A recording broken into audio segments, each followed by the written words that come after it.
Assalamualaikum warahmatullahi wabarakatuh. Sahabat Masjid Darussalam yang insya Allah dirahmati oleh Allah dan juga para jamaah Masjid Darussalam Kota Wisata. Tak terasa Ramadan akan segera berakhir. Menjelang 10 hari terakhir itikaf di Masjid Darussalam, ada beberapa pertanyaan yang ditanyakan kepada kami. Bagaimana pembangunan Masjid Darussalam dan seberapa siap Masjid Darussalam ini untuk menyambut 10 hari terakhir di bulan Ramadan. Insya Allah pada hari ini, hari ke-16 Ramadan, saya akan membuat vlog bersama Ketua Yayasan Masjid Darussalam Kota Wisata untuk mereview seluruh bagian masjid yang ada di Masjid Darussalam Kota Wisata. Seperti apa videonya? Mari kita saksikan. Oke, siang hari ini kita telah bersama salah satu bagian penting dari Masjid Darussalam. Beliau adalah Ketua Umum dari Yayasan Masjid Darussalam Kota Wisata, Bapak Novil Anoverta. Selamat siang, Pak. Siang, Fadli. Ya, insya Allah pada siang hari ini kita akan mereview seluruh bagian masjid secara keseluruhan dan sudah sampai mana progres pembangunan masjid menjelang 10 hari terakhir bulan Ramadan. Sebelum kita mulai mereview seluruh bangunan dari Masjid Darussalam, saya akan memberikan beberapa info kepada teman-teman semua melalui Bapak Novil. Pak Novil, ini bangunan yang megah sekarang ini, pastikan ada planningnya ya Pak.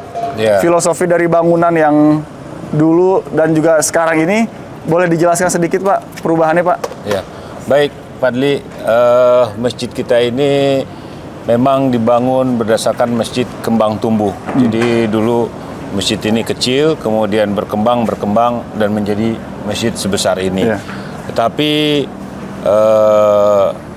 konsep awalnya adalah bagaimana menjadikan masjid ini betul-betul masjid yang besar, kayak masjid raya, dan mewah megah di dalamnya, sehingga kebutuhan daripada jamaah untuk mendapatkan pelayanan, kemudian kenikmatan beribadah bisa terpenuhi. Yeah. Oleh sebab itu kita mengembangkannya ke belakang. Nah, ke belakang ini adalah bangunan baru. Bangunan baru yang kita dirikan di atas tanah 3.000 meter. Nah, luas ya, Pak. Ini konsepnya baru. Jadi bangunannya didesain baru.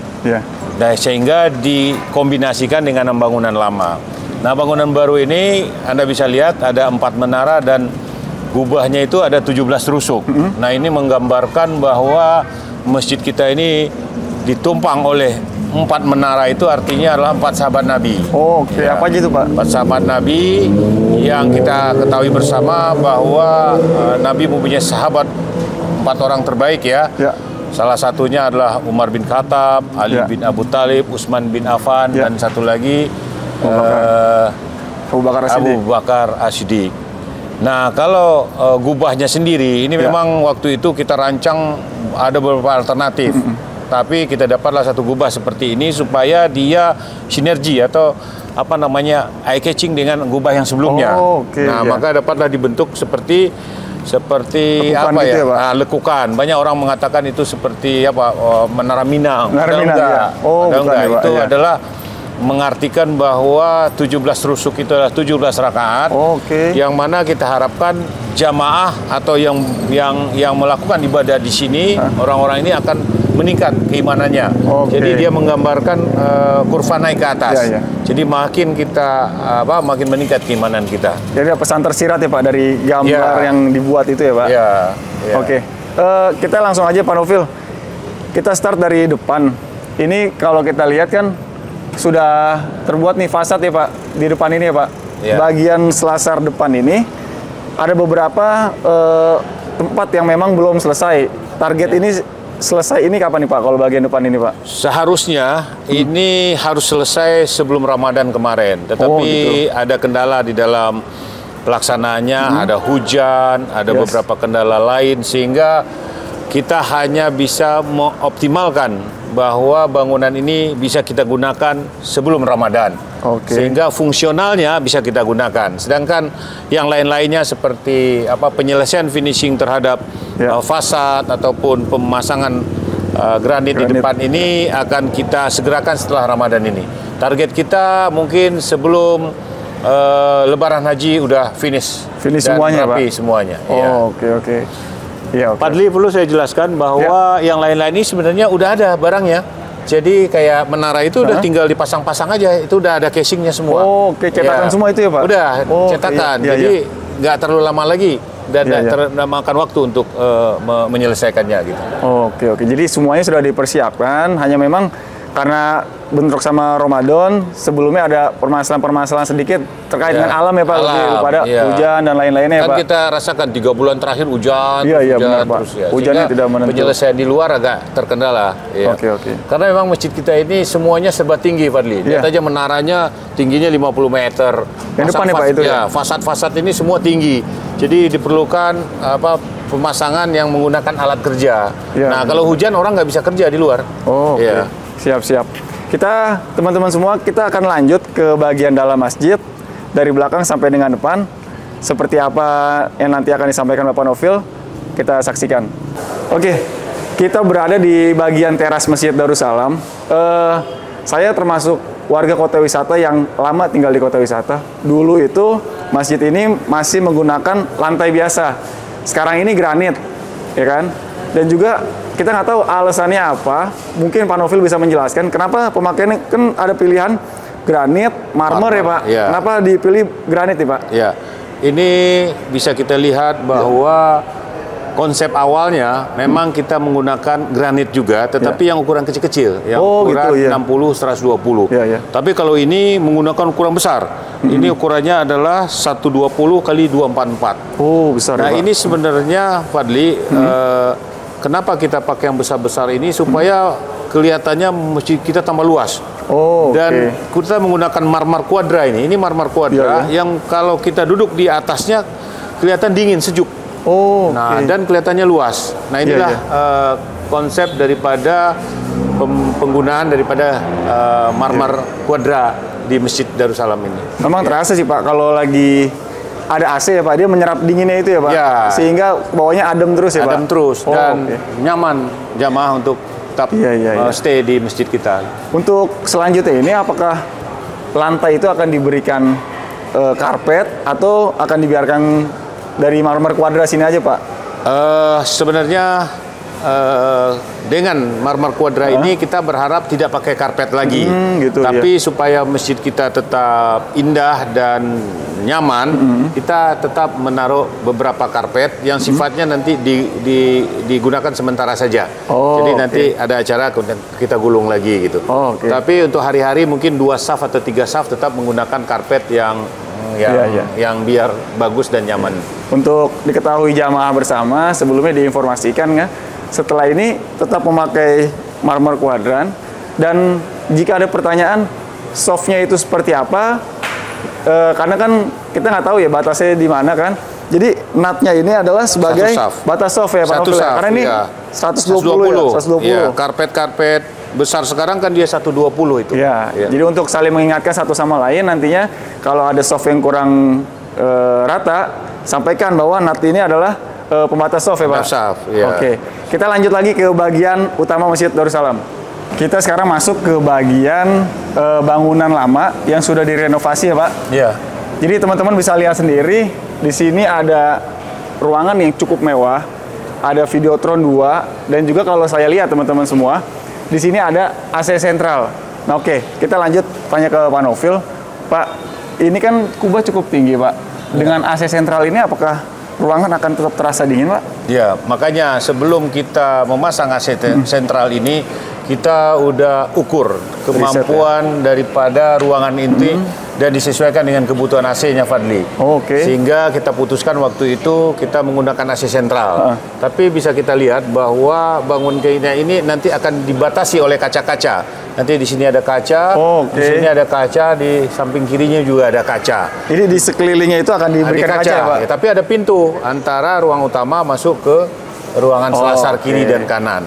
Nah, ini tujuannya adalah supaya satu, kebutuhan AC-nya bisa dikontrol, yang kedua kenyamanan daripada jamaah juga bisa dikontrol juga. Kalau jamaahnya nanti sedikit saja, ya udah selasar kiri, selasar kanannya kita tidak gunakan. Siap. Nah, ini konsep baru yang kita gunakan agar kenyamanan jamaah dan kenyamanan di dalam ruangan tetap terjaga dengan baik. Jadi salah satu faktornya itu agar tingkat kedinginan AC itu juga tetap terjaga ya Pak. Iya, jadi itu pertanyaan-pertanyaan dari jamaah yang sempat bertanya kenapa di kaca, itu adalah sesuai dengan riset juga dan juga dipelajari oleh tim pembangunan bahwa AC itu memang dengan adanya kaca itu terjaga ya Pak suhunya ya Pak. Satu lagi Pak Novil, ini kan dulu itu kita pakai TV LCD biasa Pak. Iya. Sekarang ganti Videotron. Ini kan cukup mahal harganya ya Pak, ekspensif ya Pak. Iya. Alasannya apa nih Pak diganti satu ruangan ini dengan 2 Videotron gitu? Iya. Dan juga letaknya di mana aja nanti Pak? Iya. Jadi di masjid ini ada 10 Videotron yang ukurannya itu adalah 1,3 kali 2 meter. Oh, oke. Sebenarnya Fadli, kita sebenarnya akan sesuaikan dengan kebutuhan ruangan. Tadinya kita mau bikin agak besar, tetapi karena disesuaikan dengan kebutuhan ruangannya sehingga yang eye catching itu adalah ukuran seperti ini. Oke. Ini dengan adanya ini akan membuat para jamaah menjadi lebih nikmat beribadah dan mendengarkan tauziah di Masjid Darussalam. Sepakat Pak. Nah, yang kedua memang kebutuhan daripada Videotron ini saat ini kita lihat di mana-mana orang udah menggunakan Videotron Ya, ini. Di samping dia bisa kita gunakan untuk TV, Ya. kita bisa gunakan juga untuk untuk presentasi atau segala macamnya gitu. Nah, ini juga kan dari jauh ini kan kita bisa Ya, benar, lihat Pak. tulisannya jelas gitu ya. Ya, ya. Nah, kalau TV kan agak kecil dan memang kurang Visualnya kurang gitu ya, Pak? kurang visualnya gitu. Oke, siap. Oke. Ini masuk ke ruangan utama yang lama. Nanti kita akan berlanjut ke ruangan utama yang baru, lalu selasar kanan kiri, dan yang paling penting adalah yang paling ditunggu-tunggu, bagian kamar mandi. Yang juga jamaah tahu sendiri, sampai dengan sekarang masih progres pembangunan. Oke, seperti apa videonya kita lanjut. Oke, sahabat Darussalam, sekarang kita berada di ruang utama baru Masjid Darussalam.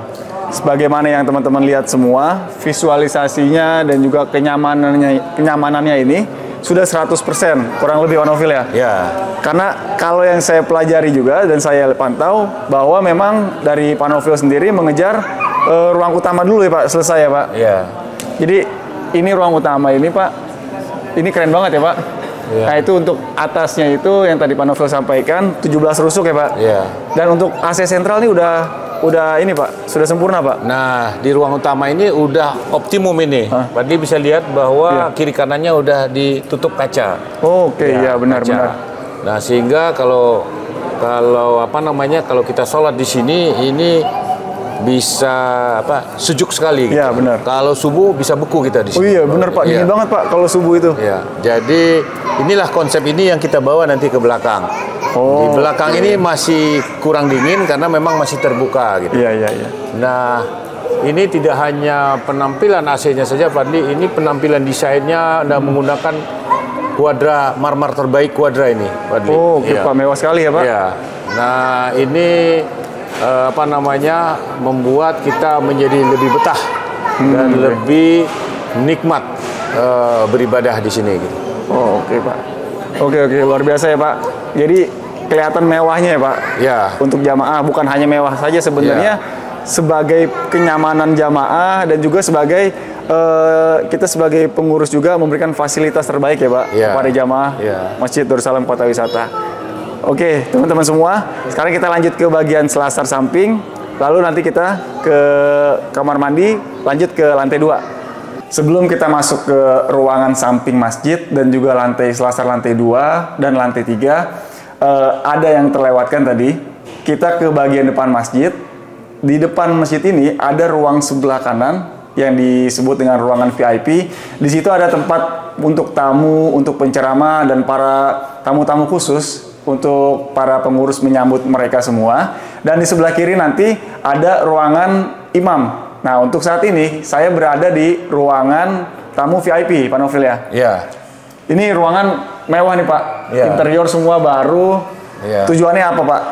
Ya, inilah bukti bahwa keberadaan masjid kita ini tidak hanya untuk umat, tetapi kita bagaimana melayani dan menservis tamu-tamu kita yang datang ke sini, yang dengan semangatnya ingin datang ke masjid ini untuk belajar, untuk bertukar informasi bagaimana membangun dan membesarkan sebuah masjid. Ini Fadli, ruangan ini memang kita bikin mewah, kita bikin fasilitasnya eksklusif agar kita bisa memberikan yang terbaik untuk tamu-tamu khusus atau tamu-tamu undangan kita. Dan nanti dari depannya itu mobil bisa masuk, Fadli. Jadi kalau orang udah lama di belakang, tamunya bisa masuk di bagian depan, sehingga dia turun, beliau turun di sini dan pulang pun lewat sini dengan keadaan nyaman dan aman gitu. Jadi ada pintu juga di belakang itu untuk penceramah atau pemateri keluar masuk ya Pak, tanpa harus mengganggu jamaah yang sudah ramai ya Pak. Masya Allah nih, di sini ada 2 TV juga, sofa dan juga meja meeting teman-teman semua. Jadi teman-teman yang penasaran dengan ruangan apa sih yang ada di depan yang di depan mihrab ini adalah ruang yang sebelah kanan, namanya ruang VIP untuk penceramah dan para tamu. Kita lanjut ke ruang imam. Oke, masuk ke ruangan sebelahnya, bagian sebelah kiri kalau dari arah mihrab, ini adalah ruangan imam. Masya Allah teman-teman semua, bagaimana kita para pengurus semua melayani imam yang ada di Masjid Darussalam. Ini adalah ruangan yang cukup mewah. Di sini ada ruang tunggu dan di belakang sana ada yang nanti jadi kamar ya, ruang istirahat ya Pak. Jadi memang nantinya di dalam itu ada apa aja tuh Pak yang akan ditaruh Pak? Jadi ruangan imam ini memang kita buat agar para imam sebelum sebelum aktivitas menjadi imam, mereka bisa beristirahat di sini, mereka bisa berkomunikasi dan berdiskusi dengan tamu jamaah atau pengurus. Kita bikin bagus seperti ini Pak Fadli agar ini dapat membuka wawasan kita berdiskusi dengan imam. Dan di sini tidak hanya sofa, ada TV. Di sini kita siapkan ruangan istirahat para imam. Khusus imam-imam yang nanti datang jauh-jauh dari luar daerah, beliau bisa menginap di sini. Di sini ada fasilitas seperti hotel, ada tempat tidurnya, ada TV-nya, ada kamar mandinya juga lengkap. Kamar mandi ada ya Pak? Di hotel, Masya Allah. Jadi imam-imam yang safar jauh untuk ngisi di Darussalam, ada kebutuhan untuk menginap, akan menginap sini ya Pak? Disiapkan. Oke, sangat luar biasa teman-teman semua. Bagaimana bangunan baru Masjid Darussalam ini bukan hanya terlihat mewah di dalamnya, tapi juga bersahabat untuk para imam dan juga para asatidz yang berkunjung ke Masjid Darussalam. Kita lanjut ke ruangan samping Darussalam. Oke, sekarang kita berada di selasar kiri lantai 1 di Masjid Darussalam. Bentuknya selasar kanan lantai 1 dan kiri itu sama teman-teman semua. Jadi kita berada di bagian selasar kiri dan bisa dilihat semua oleh teman-teman bahwa di ruangan ini tidak menggunakan AC sentral ya Pak? Tidak, ini menggunakan AC split. Oke. AC split dan juga tetap jendelanya juga bisa dibuka-buka itu. Jendela. Jadi jendela ini digunakan tirai, menggunakan tirai ya Pak? Iya, menggunakan tirai, menyesuaikan kalau misalnya lagi panas, jadi bisa ditutup ya Pak? Sangat luar biasa ini. Oke, untuk kapasitas nih Pak, kita belum ngomong soal kapasitas nih Pak. Kalau untuk bangunan lama dan bangunan baru berapa tuh Pak? Jadi sekarang kita kan punya bangunan utama, ruang utama void sama selasar kiri, selasar kanan. Selasar kiri kanan, selasar kanan, bawah dan atas itu kapasitasnya sekitar 1.600. Jadi 800 bawah, 800 atas. Kalau di sebelah kanan juga 1.800 juga. Jadi kalau ditambah menjadi 3.600. Nah, tambah di yang ruang utama sama ruang utama itu sekitar 1.000. Berarti udah 2.000 ditambah 3.600 jadi hampir sekitar 5.600. Jadi lebih kurang 6.000 lah kapasitas daripada masjid kita ini yang udah kita kembangkan dan renovasi. Masya Allah. Jadi ajakan untuk teman-teman semua sahabat Masjid Darussalam yang menonton video ini bahwa semakin mewah masjid ini juga harus ada kontribusi dari teman-teman semua untuk semakin giat dan semakin rajin ke masjid. Karena juga yang dulunya siang itu terasa panas, sekarang di Masjid Darussalam siang pun terasa dingin karena fasilitas yang ada ya Pak. Kita lanjut ke bagian toilet, bagian yang paling teman-teman tunggu karena banyak pertanyaan dari teman-teman semua, kapan toilet ini jadi? Oke, kita langsung ke sana. Oke teman-teman semua, kita masuk ke bagian yang paling ditunggu-tunggu dan paling banyak pertanyaan menjelang 10 hari terakhir di bulan Ramadan. Sekarang posisi kita adalah di bangunan toilet ya Pak, Ya, toilet yang baru. Ini kalau kita lihat ya Pak, ini masih dalam pengerjaan. Ini progres berapa persen nih Pak? Ini akan selesai sebelum 10 hari terakhir. Masya Allah. Jadi hari pertama itikaf ini juga kita bisa gunakan. Jadi kalau kita hitung persentasenya ini udah 90%. 90% ini ya, tinggal Pak? finishing sedikit aja Fadli. Fadli untuk- bisa lihat pemasangan urinoirnya udah selesai, pemasangan keran-keran udah selesai, dan pemasangan toilet kubikalnya juga udah selesai. Oke, jadi gambaran ini sebenarnya 90% ya Pak, karena kotor aja mungkin jadi kelihatan masih agak kumuh ya Pak. Ya, Setelah ya. dibersihkan nanti menjelang hari pertama itikaf itu udah siap digunakan kita Pak. gunakan, ya. Oke, jadi jamaah semua ya menjelang 10 hari terakhir bahwa yang sebelumnya berpendapat bahwa kayaknya nggak mungkin nih toilet bisa dipakai. Ya, barusan Pak Ketum sampaikan bahwa tepat di hari pertama itikaf, insya Allah toilet ini bisa digunakan untuk wudhu dan juga untuk kamar mandi ya Pak? Udah. Jadi di sini ada 20 kamar mandi, ada yang duduk, ada yang jongkok.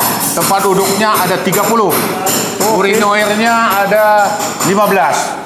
Jadi kita harap ini bisa menampung semua jemaah untuk melakukan aktivitas berwudu dan Bersih-bersih ya Pak? bersih-bersih di kamar mandi yang cukup mewah ini. Ya. Itu kalau itu untuk tempat wudhu di sana masih existing, masih sama Pak sampai selesai Ramadan? Masih, kita tetap masih gunakan tempat duduk yang lama untuk mengantisipasi kepadatan daripada jemaah pada saat itikaf. Oke, siap. Oke, jadi teman-teman semua nanti akan ditayangkan oleh teman-teman bahwa gambaran secara luasnya seperti apa nanti akan dilayangkan. Jadi nanti sambil kita review bangunan selanjutnya nanti akan diperlihatkan. Kita lanjut ke lantai 2. Oke, sekarang kita berada di area lantai 2 Masjid Darussalam. Seperti yang teman-teman lihat semua, bahwa lantai 2 ini sebelumnya ya, yang saya lihat di komentar Instagram dan juga YouTube Pak Novel, bahwa AC yang nempel ini, bahwa mereka masih merasa agak panas ya Pak. Ya. Nah, teman-teman semua perlu tahu, ada perubahan yang juga dilakukan oleh pengurus atas masukan-masukan yang kemarin. Jadi ada tambahan ya Pak, kalau terkait pendinginan di ruangan lantai 2 ini ya Pak? Ya, jadi dulu sebelumnya kita hanya masang AC split di sisi kanan ya, kalau menghadap mihrab. Tapi mengakomodir dan melihat kondisi yang sudah berjalan ternyata kurang maksimum terhadap kenyamanan jamaah. Oleh sebab itu AC sentral yang di atas itu kita masukkan ke khusus ruangan 2 ini aja. Yang betul-betul nanti akan digunakan maksimum kalau acara-acara yang ramai Fadli. Tapi kalau acara sedikit cukup dengan AC split saja.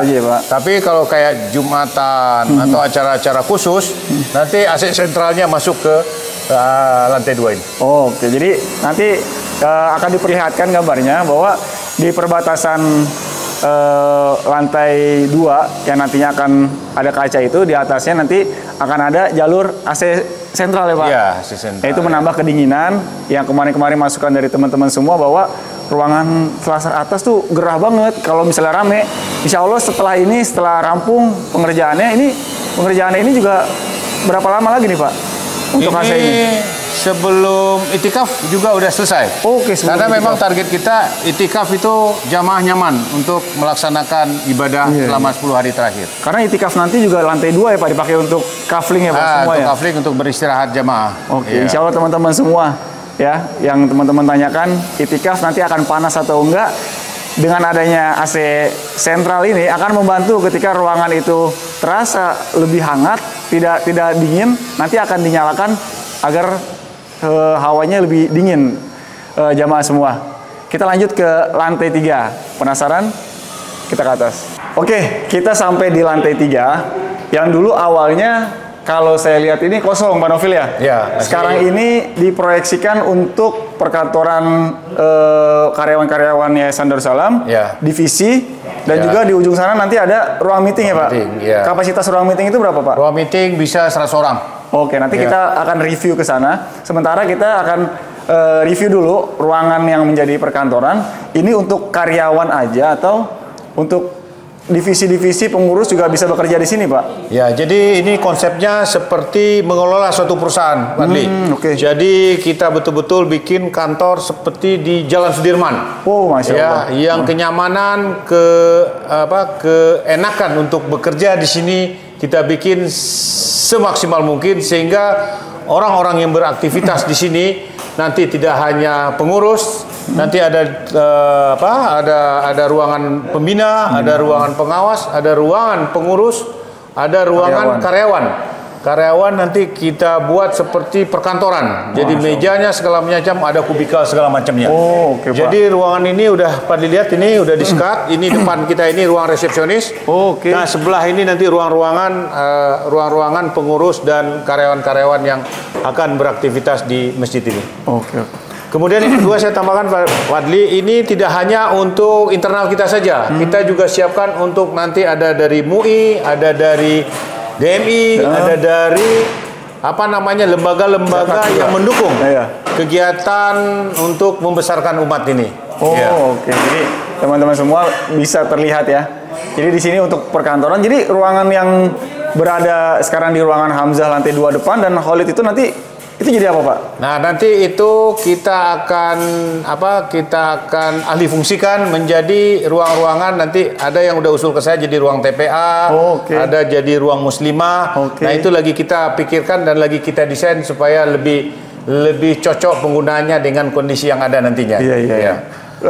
Pos sehat juga nantinya sama yang ruangan koperasi zakat dan pendidikan yang sekarang sedang digunakan itu nanti akan dihancurkan ya Pak? Nah, itu untuk kedepannya itu kita akan desain dengan sekaligus dengan Islamic Center.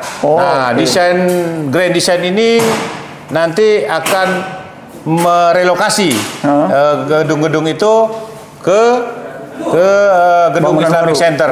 Nah, untuk gedung itu sendiri nanti untuk Ma'at sama pos sehat kita udah siapkan di bagian belakang areal kanan masjid kita.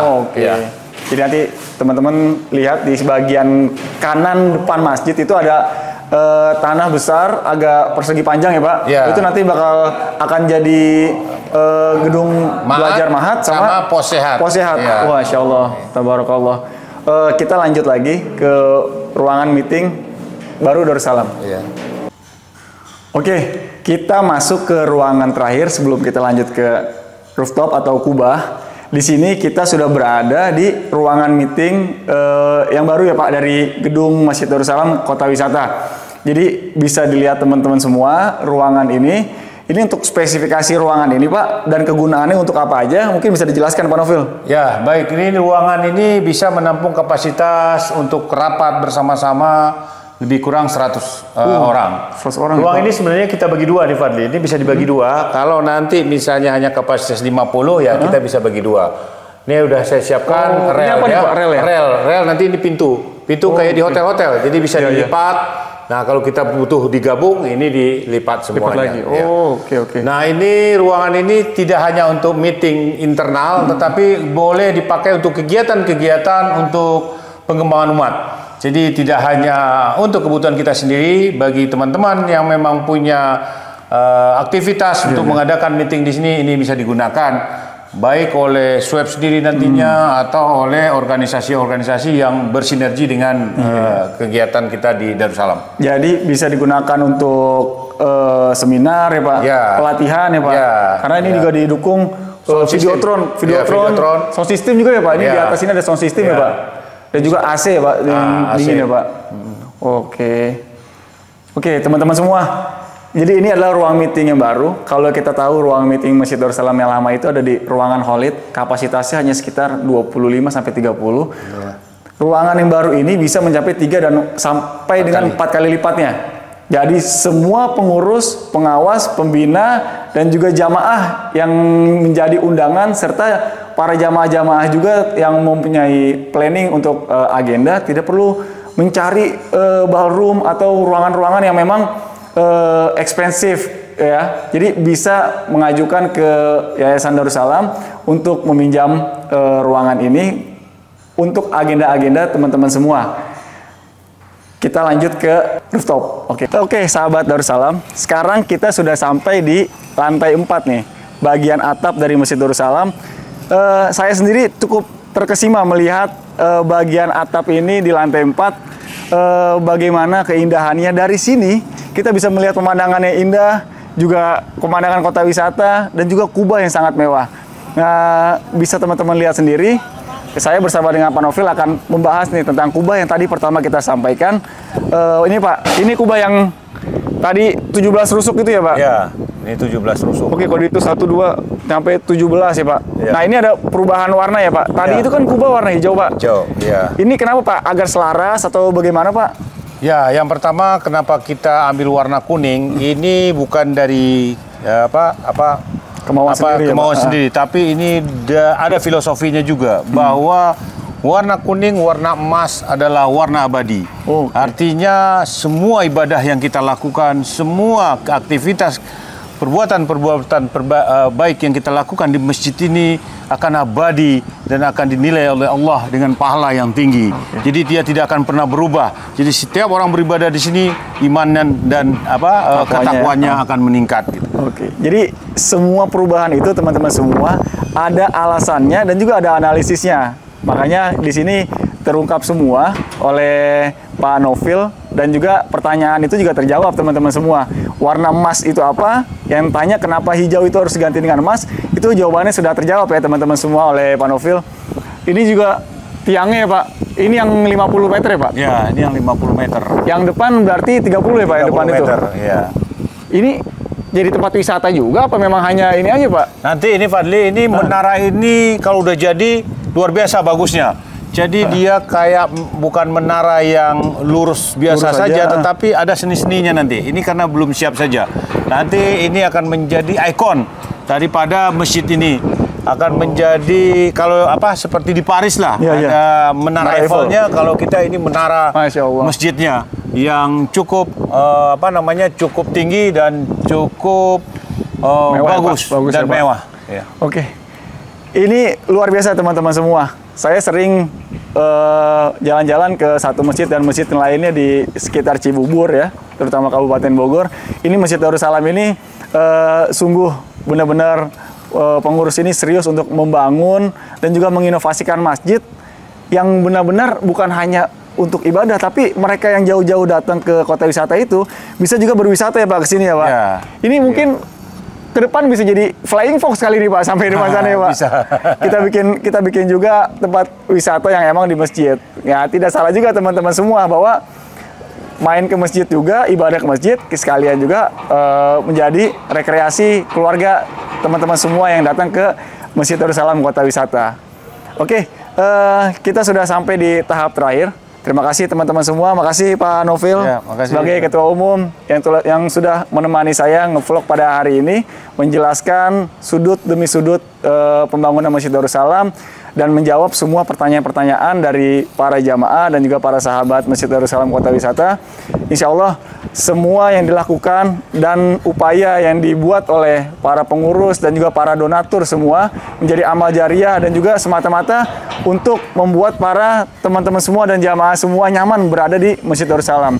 Satu pesan terakhir Pak Nofil untuk para jamaah dan juga para pengunjung Masjid Darussalam Kota Wisata dan sekitarnya, apa yang harus Pak Nofil sampaikan kepada mereka Pak untuk Masjid Darussalam ke depan Pak? Ya baik Pak Adli, tentu dengan keberadaan masjid kita yang cukup representatif dan mewah ini, saya berharap mari kita besarkan Masjid Darussalam ini, karena ini tidak hanya tugas daripada pengurus, pembina atau pengawas atau karyawan Darussalam saja, tetapi ini adalah tugas kita bersama. Tugas kita bersama membesarkan Masjid Darussalam ini, membuat Masjid Darussalam ini menjadi sarana untuk berdakwah, untuk pengembangan umat. Oleh sebab itu tidak ada kata lain bahwa kita harus berjuang terus bersama-sama agar optimalisasi penggunaan masjid ini bisa maksimal. Oleh sebab itu kami sebagai pengurus tentu mengharapkan peran aktif dari jamaah. Kalau kenyamanan dan kenikmatan beribadah sudah kami siapkan, tentu kami perlu dukungan daripada jamaah untuk tidak berhenti, untuk tidak bosan-bosan berkontribusi untuk kepentingan Masjid Darussalam yang kita cinta ini. Bagi anak-anak muda, mari kita terus berjuang meramaikan masjid ini. Percayalah bahwa mengurus rumah Allah ini merupakan pahala yang besar. Memang tidak kelihatan ganjarannya secara materi, tapi yakinlah ganjarannya akan diberikan Allah dalam bentuk yang lain yang kita rasakan nikmatnya dalam menjalankan kehidupan di dunia ini. Barangkali itu, Fadli, bahwa harapan besarnya tentu adalah bagaimana kita dikumpulkan di dunia ini dengan orang-orang yang beriman dan nanti dipertemukan kembali di akhirat dengan orang-orang yang beriman. Masya Allah. Terima kasih Pak Nofil. Itu pesan terakhir dari Pak Nofil dan perlu diingat teman-teman semua. Mimpi kita ke depan adalah sama semuanya. Kita akan menjadikan area ini adalah Islamic Center, pusat peradaban Islam dan juga pusat kemajuan umat Muslim dan juga Islam di sekitar kita semua. Sekian vlog dari saya. Kita akan saksikan vlog-vlog lagi nanti lainnya. Sementara cukup sekian. Wassalamualaikum warahmatullahi wabarakatuh.